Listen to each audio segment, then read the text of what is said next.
Today we're pulling back the curtain about speech pathology graduate student training. We'll hear from my current student Gisela about her training at UT Health San Antonio, her experience working with clients with LIFE Speech Pathology, and what it's like to work with clients via telepractice. I think you'll find her insights interesting. Let's jump in.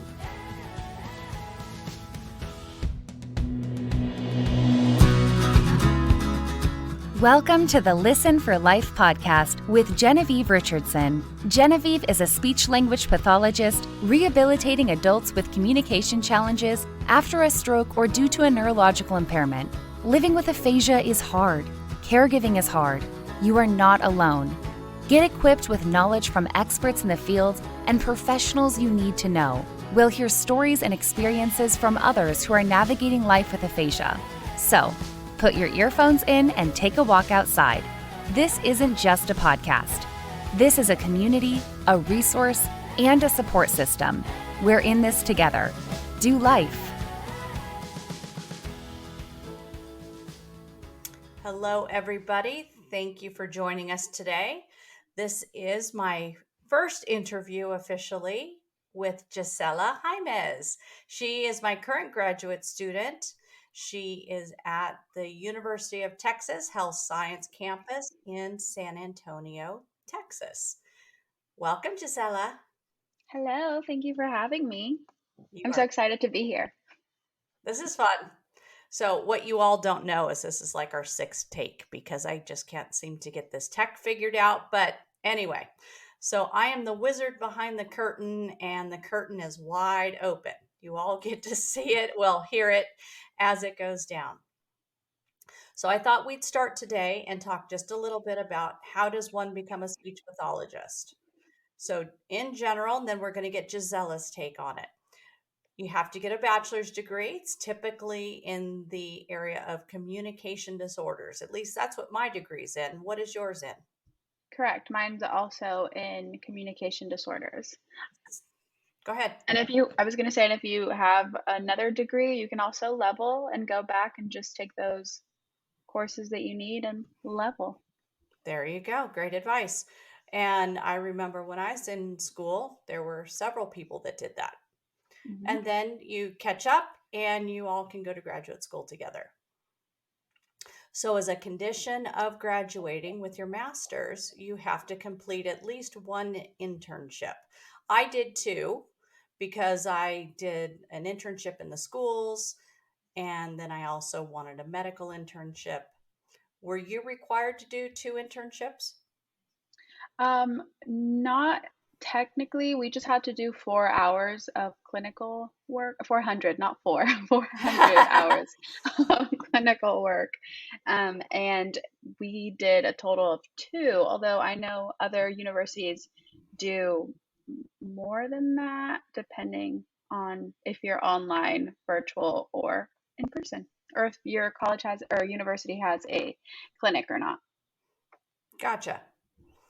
So we know that you need a master's in speech pathology. You can work with kids, you can work with adults, and then there's tons of different other ways you can work with kids, with adults, or you can work in the corporate field. There's lots of ways you can go.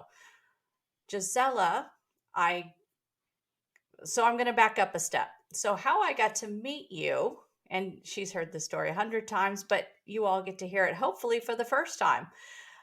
I really wanted to have a student from Texas. My kid is going to UT San Antonio in the fall.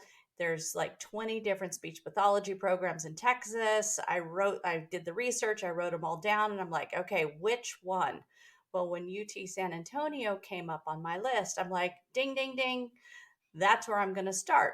Little did I know that down in San Antonio, you are part of the UT Health program versus UT San Antonio, which is part of the University of Texas, just university system. Mm-hmm. Is that a big deal? I mean, UT Health System, that's statewide and Texas is huge.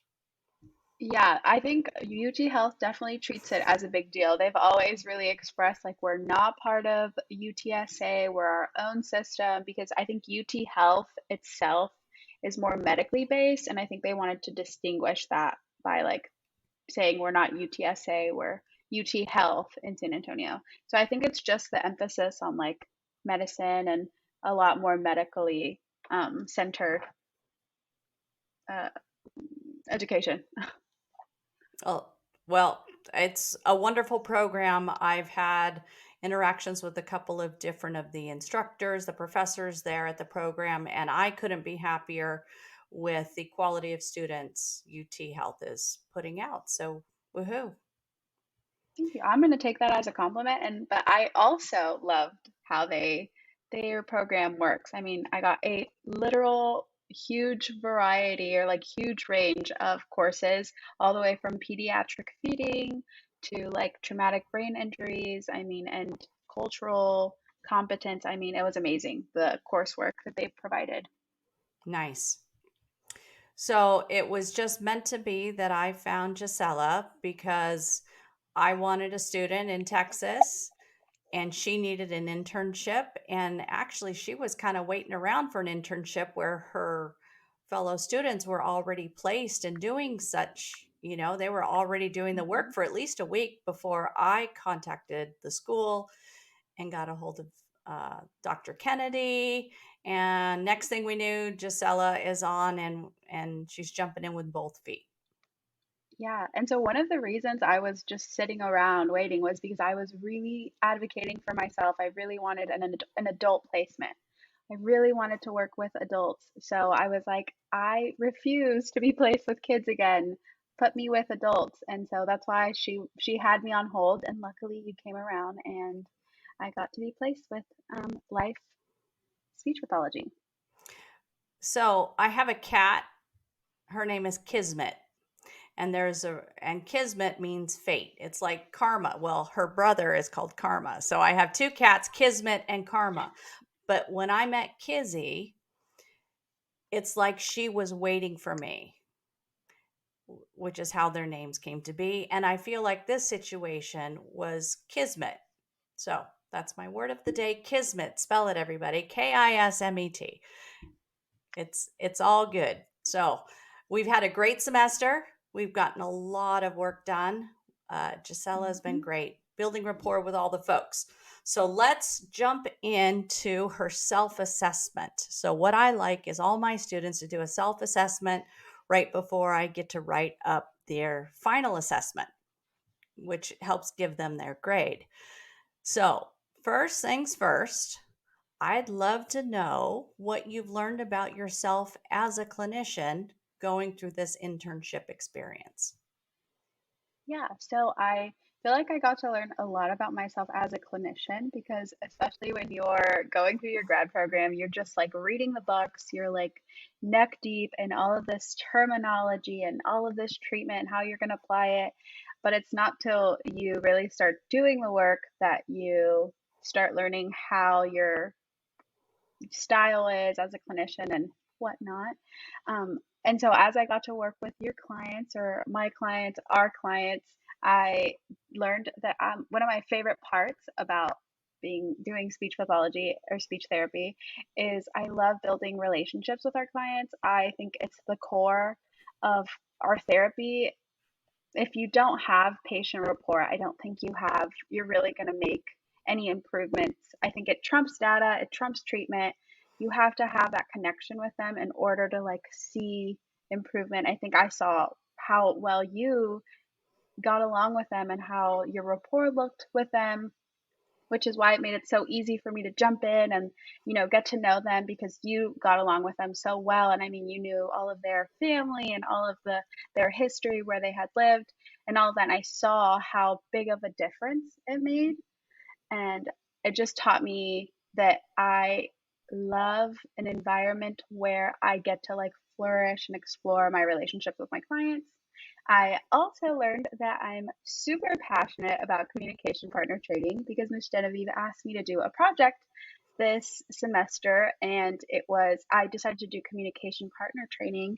And I just didn't realize how important I thought it was until I started doing everything. And I was like, no, I do absolutely love this. And I think this is crucial to the work we do with our clients because we treat the whole person and not just the aphasia, And so as a clinician, I think I learned about myself that I want to continue to treat the whole person just how you do and not just the diagnosis. That's awesome. Folks, my work here is done. Mic drop. Now, if I can just get another 50 of Gisella's before I retire, then my work will be done. So I digress. On to question 2. Tell me how your understanding of aphasia kind of developed or evolved from the book learning to in person.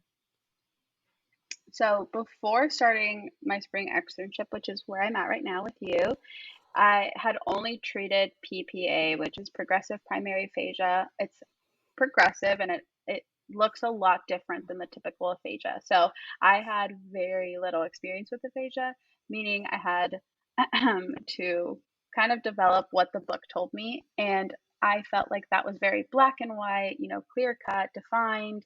All of these labels, you have transcortical, you have Broca's, you have Wernicke's, and it's fluent or it's not fluent, or they have good comprehension or they don't. And realistically, it does not look like that. Like labels do not do anything for us. And comprehension is on a spectrum. You don't it's not you understand or you do or you don't. It doesn't work that way. It's they might understand this or they might understand with these cues and so on. And so getting to work with aphasia, now I'm thinking of it as a characteristic.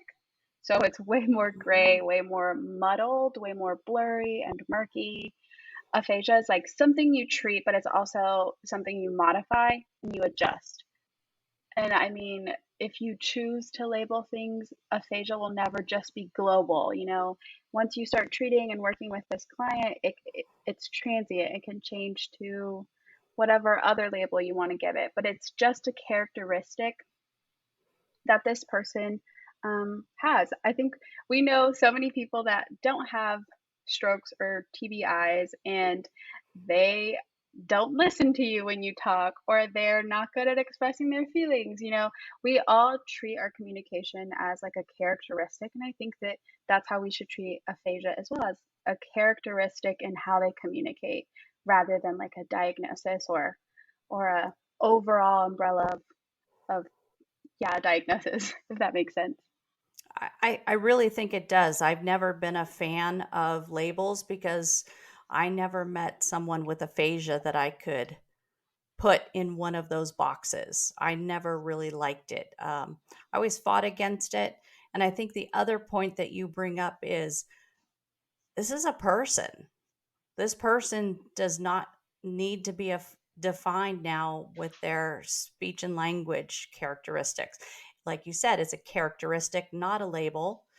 And our job is to help them every way we can to improve their communication, improve how they communicate with their families, their spouses, their kids, their neighbors. It is the whole person. I agree.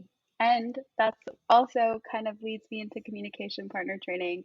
We also want to help like train their partners, their neighbors and their friends to also communicate with them, like treating the whole person, like you said, is it takes two to tango. Like it's the whole community, and that's just going to come with education. And I think that's why I got so passionate about it as I was working on this project, because it's so true and resonates when you're treating a person with aphasia that it's beyond them and their diagnosis, and it's about community.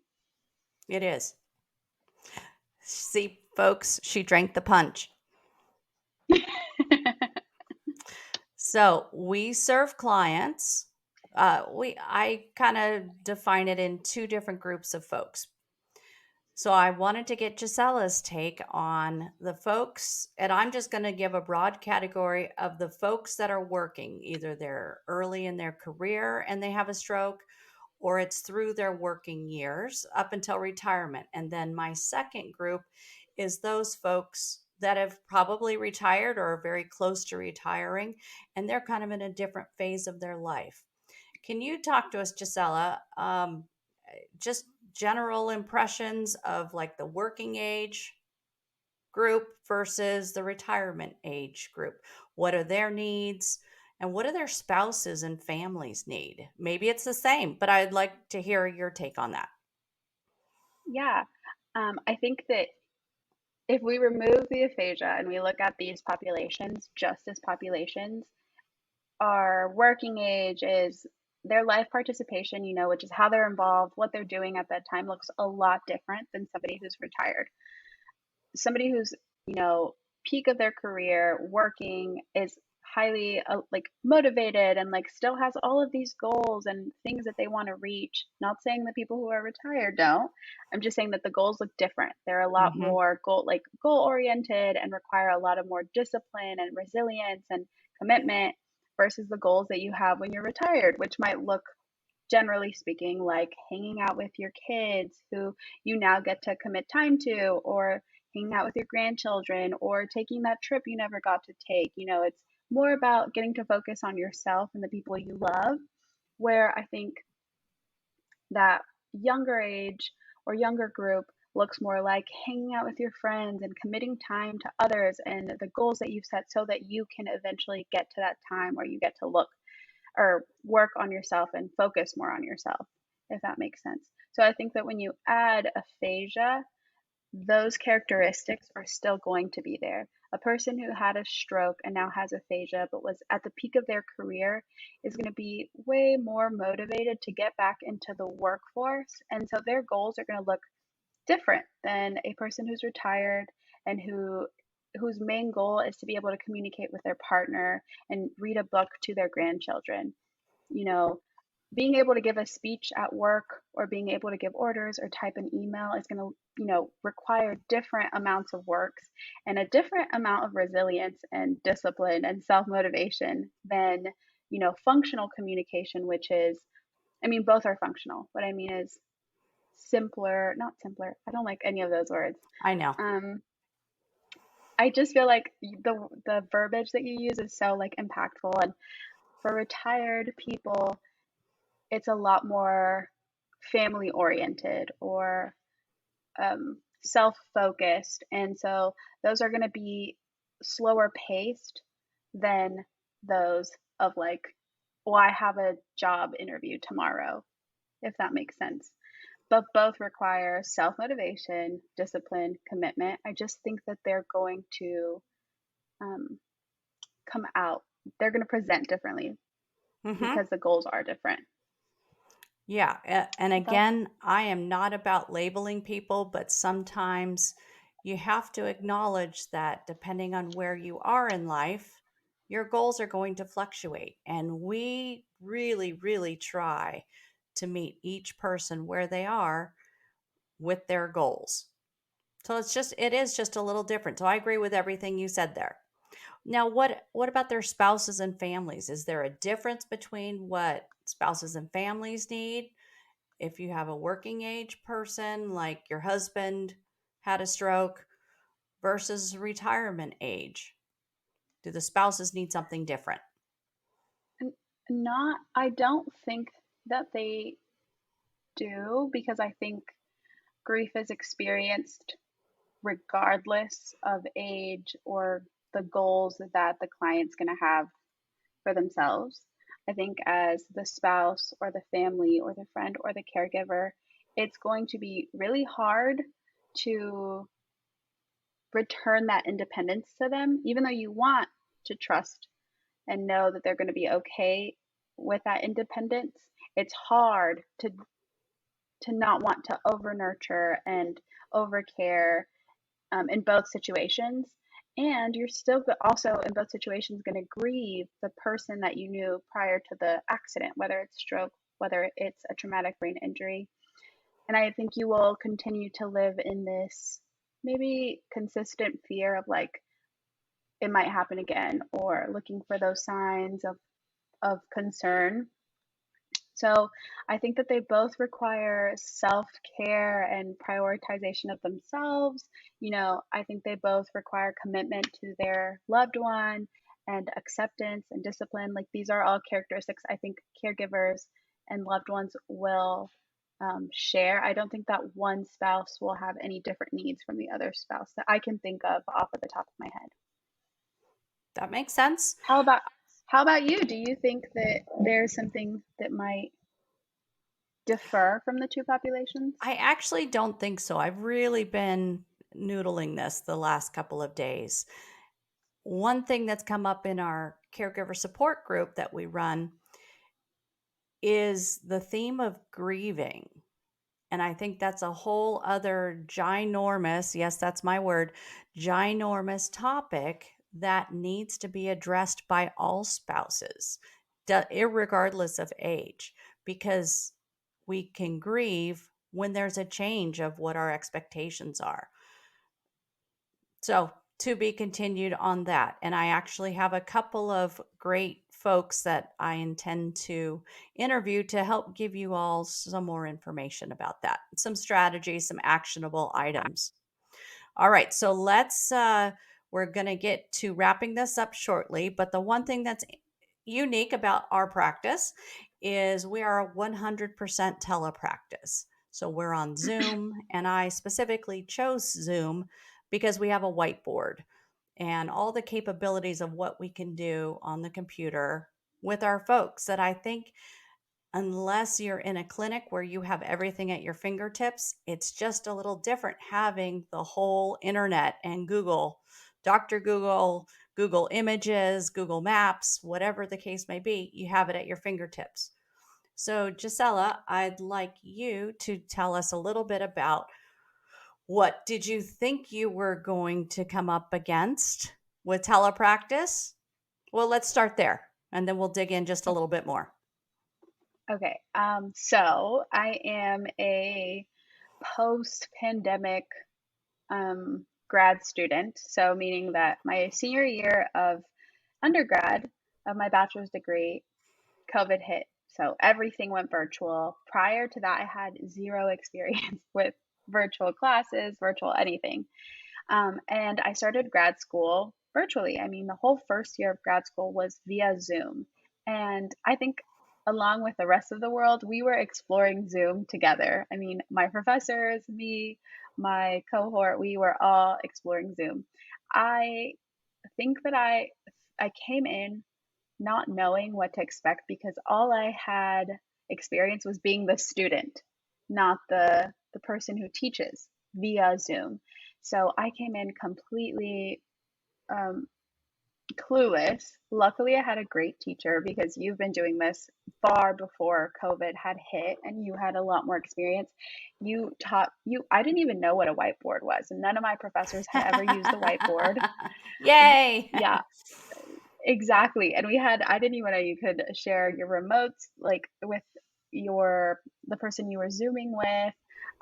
There was just a lot of things I didn't know you could do. So I came in completely clueless to all of it. And I was like, I don't know how I'm going to do this because all I've ever been taught is in person, body language, eye contact, hand, we don't do hand over hand, but that's like, how things used to be done and cueing and all of that, but in person. So I was a little panicked to come in.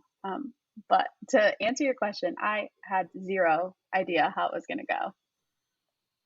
It is different. In a lot of ways, I love it. I remember back in my home health days, the only supplies I had at hand were those that I carried in to the house in my ginormous bag or what I could obtain in the client's house for function and work. It didn't matter what we were working on, but I had their whole house available to me. And that's fun and interesting too. But I just think in this day and age, COVID changed everything. Even, if my grandmother were still alive, she would have been on Zoom. And also, folks, a big part of what we do at Life Speech Pathology is working on verbs. So Zoom used to be a noun and now it's a verb. You're Zooming with people, or I Zoomed with Gisela yesterday. You know, Hmm. anyway, work on your conjugation, everybody. So let's talk about real quick telepractice advantages, disadvantages with the aphasia population. Yeah. So I think one of the natural advantages of virtual or teletherapy with our aphasia clients is it kind of lends itself to constraint induced by nature. I mean, constraint induced being that it forces or requires our clients to use whatever modality that is called for. In this case, it's verbal. It requires them to be verbally expressive because a lot of our clients aren't tech savvy or can't type or just face different barriers that kind of by nature again forces them to use verbal expression. I think that's an advantage because I think that within speech therapy specifically, you want them to do that, obviously, depending on their goals. In this case, most of our clients have the goal of being verbally expressive. So I think that's a plus, especially when they can't rely on other things or pointing at things around their room the way you can in person. I think it allows everyone to have access to treatment regardless of living situation. You know, we have some of our clients live in a very small town in the middle of some huge state, and we get to treat them regardless of where they're at, and they don't have to drive an hour to treatment. And I think that's fantastic. It also makes it easier for others to join the session as well. I talked about communication partner treatment. And for example, if somebody's friend who lives 30 minutes away and can't, leave work or whatever to come join our session, but has a lunch break, they'd be able to jump on a Zoom and get communication partner training just that easy. And I think that's great because it allows more opportunity to educate people who wouldn't normally drive to a clinic for this small of an education, if you will, or training. I think that it emphasizes turn taking because on Zoom, when you talk at the same time, you don't hear what's going on the way you do in person. So you really have to practice turn taking, which is huge for our clients with aphasia, but mainly our clients with traumatic brain injury. And lastly, evaluations technically are limited as they cannot be like do physical tasks, but I think that in itself is a benefit because it forces us to be way more dynamic and you're not constricted to this like standardized exam, if that makes sense. I think that's my motto today. I keep asking if that makes sense, but um, I think those are the benefits that we get to see in telepractice, and I have some challenges too. I don't know if you want me to share those as Yeah, well. sure. Do it. I think it's a little harder to do multimodal stuff, which is, again, because by nature, it's constraint induced. So our clients who do have a harder time communicating can't do like gestures as clearly or drawing or, showing us stuff on their phone because the camera doesn't get it. Although if they're tech savvy, they can jump on Google and share their screen. So that's still awesome. Oh, that's another benefit I forgot to mention. It's so easy to pivot when you're doing teletherapy. Excuse me.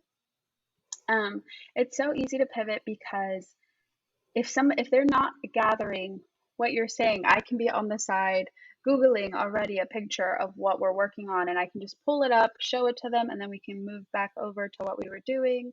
We can use videos, we can use GIFs, we can use pictures, apps, so many tools all in one session without requiring, like you said, have like this big old tub of tools or equipment that we have to use. So it's so easy to pivot and modify like according to your client and their goals, which I think is a huge benefit that is harder to do in person because it's so easy to get flustered and being like, oh, hold on, let me get this and let me get that and give me 1 second because they're watching you do all of this, versus via Zoom, you can still keep that eye contact while doing the same stuff.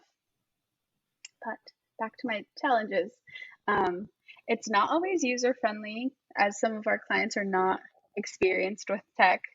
It's a little harder to read body language. If I can read facial expressions really well, but not the body language. Um, I think that in person obviously is better for evaluations in the sense that they're standardized, not in the sense that they're dynamic. And I do think that eye contact is easier to monitor in person, because although I might be making eye contact with my client and I think they're making eye contact with me, there's no way to verify that they're doing so. And things like personal space is easier in person for like our traumatic brain injury patients or anybody with like social or pragmatic goals. The personal space obviously is like non-negotiable when working via Zoom. But that's really it. I think there's a lot of benefits, and I think it's really great for clients who are willing to put in the work.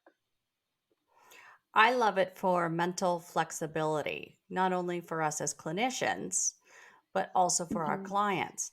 I have one gentleman that he had a flip phone when he had his stroke 3 years ago. And he was in a very important job, but he did not use a smartphone. He had never used a laptop. And he has learned to log on, log off. He can annotate on the whiteboard. He can draw on the whiteboard. And now, if for some reason the Zoom link doesn't come in, he calls me on the telephone to tell me to send him the link. So, this is all about initiation, mental flexibility, stick to itiveness. So, I think there are advantages. You brought up an interesting Hmm. point about the disadvantage of evaluations. I've never been a huge fan of standardized, mostly because I don't want to keep my head in a protocol and following through. And I don't love making people do something I know they're not going to be able to do. I've always, other than grad school, I pick and choose what subtest I do and I stop it. So I personally have not done a ton of standardized tests in telepractice. But with that being said, dynamic and formative assessment, whichever you want to call it, it's where you take your clinical judgment, you take your knowledge of the evidence and treatment, and what is this subtest trying to get at?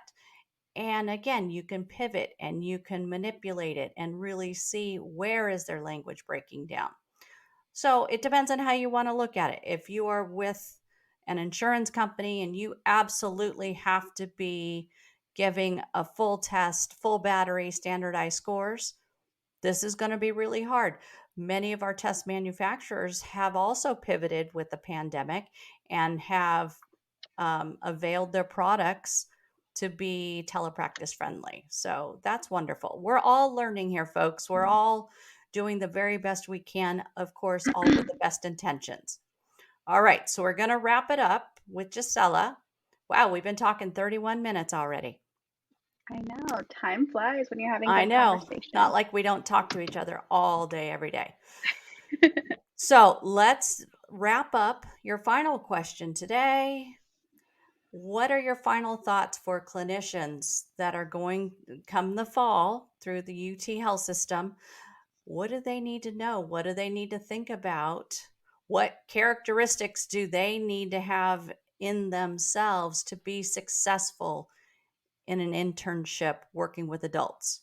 I won't speak about kids because I don't have any knowledge with that. So we're keeping it with the adult clients.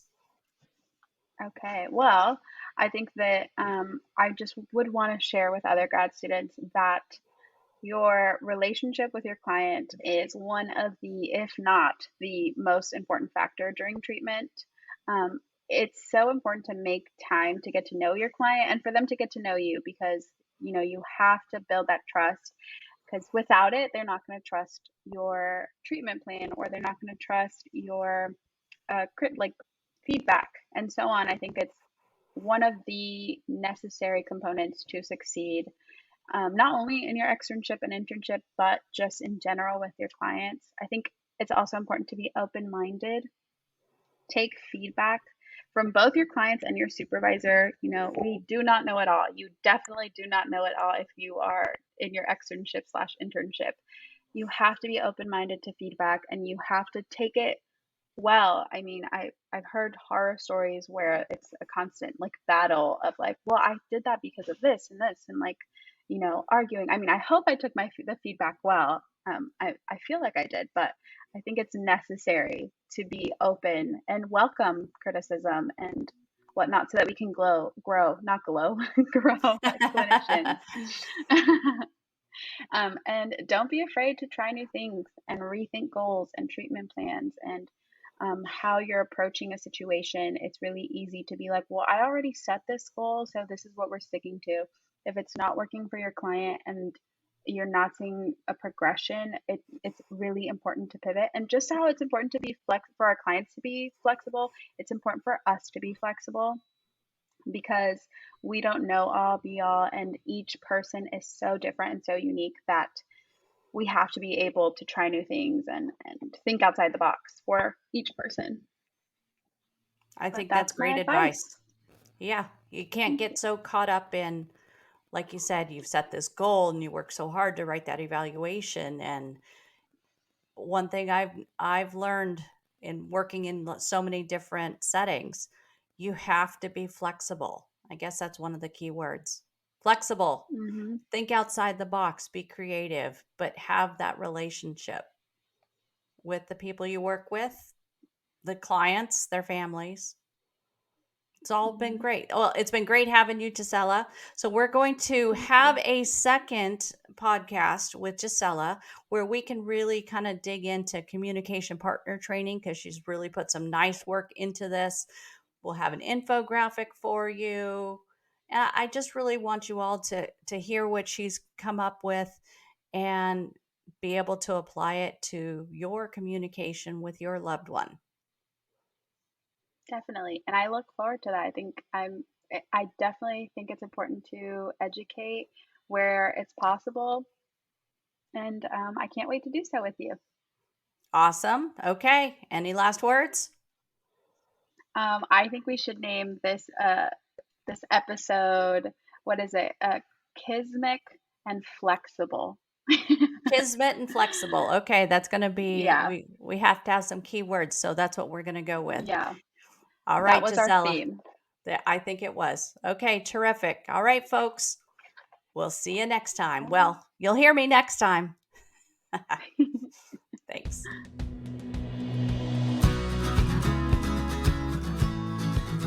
Thanks for tuning in to the Listen for Life podcast. We hope you feel empowered and supported. Head over to listenforlifepodcast.com to see the show notes with links and information from today's episode. Do you have a topic, a resource to share, or a guest recommendation? Inquiring minds want to know. Let us know in the comments section. Wishing you a fabulous week.